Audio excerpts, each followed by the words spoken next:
Sir जी, क्षेत्रफल से संबंधित कोई इंटरेस्टिंग एक्टिविटी है?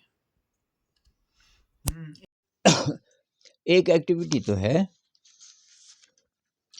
आ,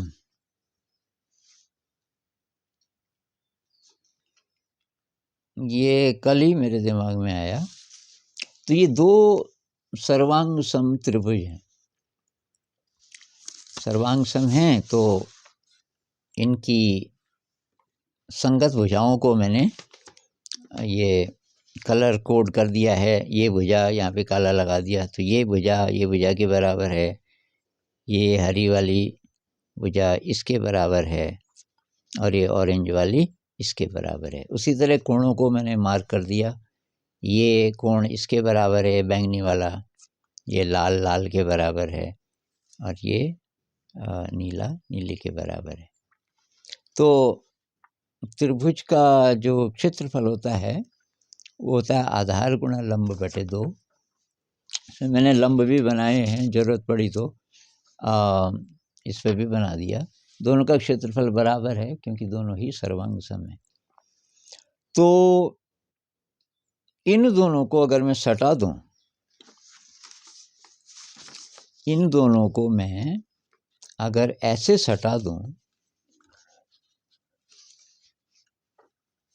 तो ये एक समांतर चतुर्भुज बन जाएगा और इसका क्षेत्रफल होगा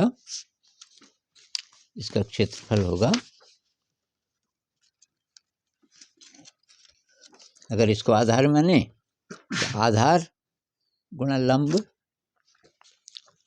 और इसको माने तो आधार गुणा लंब। त्रिभुज का क्षेत्रफल होता है आधार गुणा लंब बटे 2।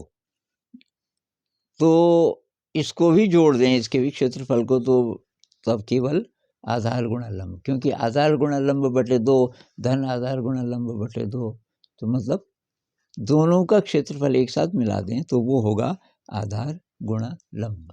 तो एक तो इससे बच्चों को एक बात समझ आएगी कि विकर्ण से काट दें किसी भी समांतर चतुर्भुज को तो उससे जो दो त्रिभुज बनेंगे वो दोनों सर्वांग सम होते हैं और ये ऐसे काट के हम एक दूसरे के ऊपर सटा के रख सकते हैं। तो बच्चों को सर्वांग समता का भी अच्छी तरह से पता चल जाएगा और ये भी कि भाई जो समांतर चतुर्भुज है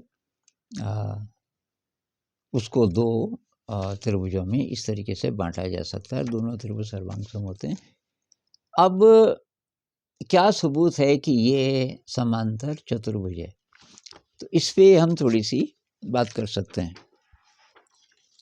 तो सर्वांग सम चतुर्भुज की प्रॉपर्टीज इस पे लागू हो रही हैं कि नहीं, ये हम देखेंगे। तो एक प्रॉपर्टी होती है कि भाई ये आमने सामने के कोण बराबर होते हैं। तो ये देखो लाल, ये लाल हमने पहले कलर कोड कर दिया था कि भाई जो संगत कोण हैं त्रिभुज के तो वो बराबर, तो अब तो त्रिभुज नहीं रहे ये, तो ये कोण इस कोण के बराबर है।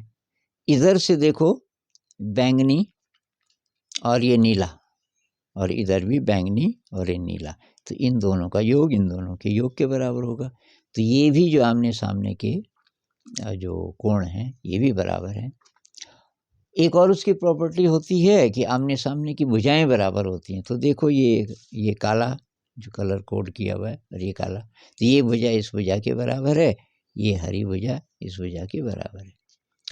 कलर का फ़ायदा ये है कि आपको नापने वगैरह की ज़रूरत नहीं है, क्योंकि आपने पहले ही जब आपने ये इस तरीके से एक दूसरे के ऊपर रख दिया था आपको पता चल गया था कि ये सर्वांग सम है। तो ये जो भुजा जिसके ऊपर आई वो बराबर है। तो ये भी हो गया साहब कि ये भुजा इस भुजा के बराबर है और ये हरी वाली इस हरी वाली के बराबर है। एक इसकी प्रॉपर्टी और होती है कि समांतर भी होती है। ये भुजा और ये भुजा समांतर है। इसका क्या क्या प्रमाण है भाई? तो अगर ये समांतर हैं और ये तिर्यक रेखा है, इसको छेदी रेखा भी बोलते हैं, इसको, तो ये कोण अगर इस कोण के बराबर, इनको एक अंतर कोण कहते हैं, ये कोण और ये कोण अगर बराबर हैं तो यहाँ तो बराबर है, ये दोनों नीला, तो इसका मतलब है कि ये भुजा और ये भुजा समांतर होगी। उसी प्रकार से अगर ये कोण और ये कोण बराबर हैं, ये कोण और ये कोण बराबर हैं तो हैं दोनों बैंगनी हैं, तो ये भुजा और ये भुजा भी समांतर होंगी। तो ये जो प्रॉपर्टीज़ हैं समांतर चतुर्भुज की, मुख्य मुख्य तीनों कि ये शीर्ष अभिमुख कोण, आमने सामने के कोण बराबर होते हैं, एक आमने सामने की भुजाएं समांतर होती हैं और बराबर भी होती हैं, ये दो और समांतर भी और बराबर भी। तो ये मुख्य यही प्रॉपर्टीज़ हैं। ये सारी प्रॉपर्टीज़ मेरे ख्याल से इस तरीके से अगर हम करेंगे बहुत अच्छी तरह समझ आएगी। तो ट्राई करना पड़ेगा बच्चों के साथ, और फिर पता चलेगा कि ये काफ़ी इफ़ेक्टिव एक तरीका है।